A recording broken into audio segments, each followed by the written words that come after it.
Je me rappelle quand j'étais petit, il y a longtemps, on me racontait des histoires comme quoi les fantômes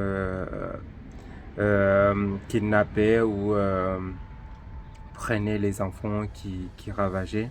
Du coup, à un moment donné, moi j'y croyais et je faisais des cauchemars. Et à chaque fois que je dormais, j'avais l'impression que quelque chose allait me râler les pieds. Je me rappelle aussi que à certains moments où je dormais tout le temps avec la lumière allumée, tellement j'avais peur que quelque chose me râlait les pieds. Et je me souviens aussi que quand ma mère, elle sortait pour aller quelque part, il y avait moi et ma soeur, ma grande soeur plutôt, et mes autres soeurs. Et à un moment donné, on se faisait des petites blagues. Par exemple, quand j'ai voulu sortir dehors pour aller aux toilettes, parce que oui, le toilette se trouvait juste à l'extérieur de chez moi, de chez mes parents plutôt. Et avec la peur, euh, j'avais pas envie de sortir. Voilà, et tellement j'avais peur, bah, ma grande sœur, elle me faisait des blagues en disant si j'y vais pas, bah, il y aura quelque chose qui va me râler les pieds. Et du coup, voilà, j'avais tellement peur, je me suis dit qu'il faudra que je parte, ou soit je puisse, en grandissant, on devient plus mature. On se dit que, ouais, avant c'était des blagues pour nous faire peur. Mais avec le temps, on se dit que voilà quoi, c'est la réalité. Les fantômes n'existent réellement pas. Mais, mais depuis que j'ai visité des lieux abandonnés, surtout la nuit, c'était vraiment effrayant. On a entendu des différents bruits, des murmures, des chuchotements, des cognements, toutes sortes de bruits. Et voilà quoi, ça m'a effrayé.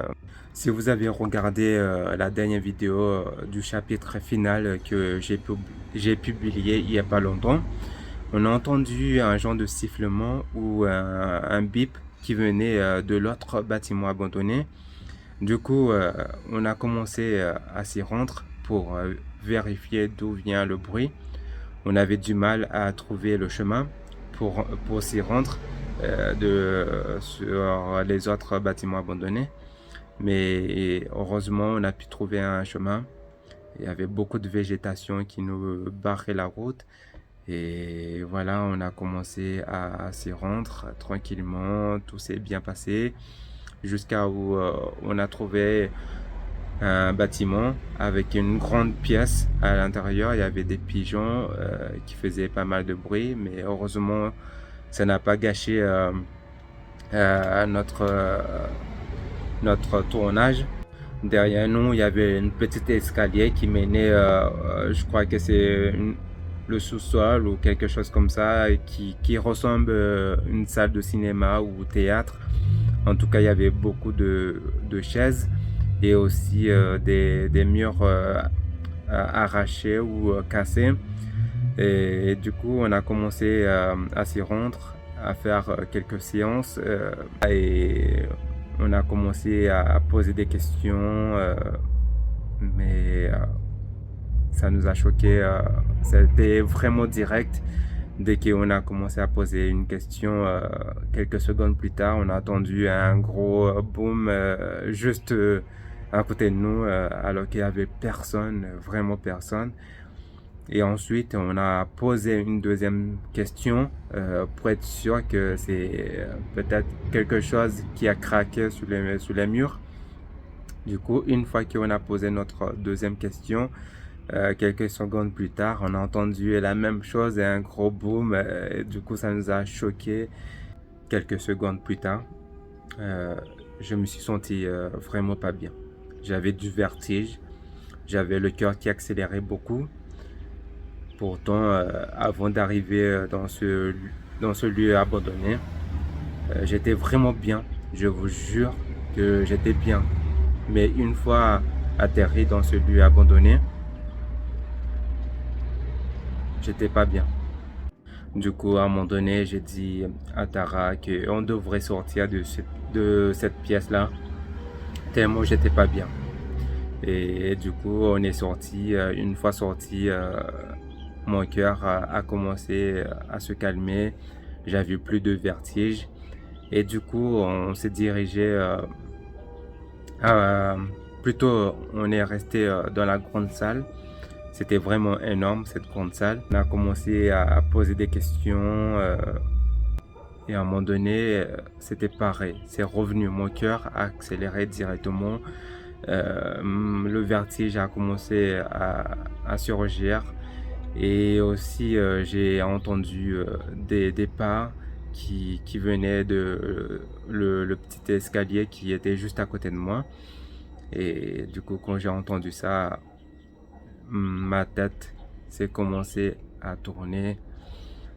J'avais le vertige. Voilà, en gros, c'est ça. J'avais le vertige. Et aussi, j'avais beaucoup de frissons.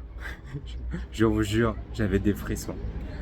Et c'était énorme ce qu'on a vécu. À un moment donné, j'ai allumé directement ma lampe et j'ai expliqué à Tara, j'ai expliqué à sa cousine, voilà, que j'ai entendu des pas juste dans le petit escalier.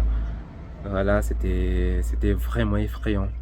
Et puis j'ai dit à Tara qu'on devrait partir parce que je me sentais vraiment pas bien. Je vous jure que j'ai entendu euh, des bruits de pas qui venaient juste sur les escaliers qui étaient à côté de moi. En tout cas, j'étais vraiment pas bien. J'ai dit à Tara, non, on devrait partir, changer de pièce. Une fois qu'on a changé de pièce, je me suis senti directement bien. J'avais plus de vertige, j'avais plus le cœur qui battait vite.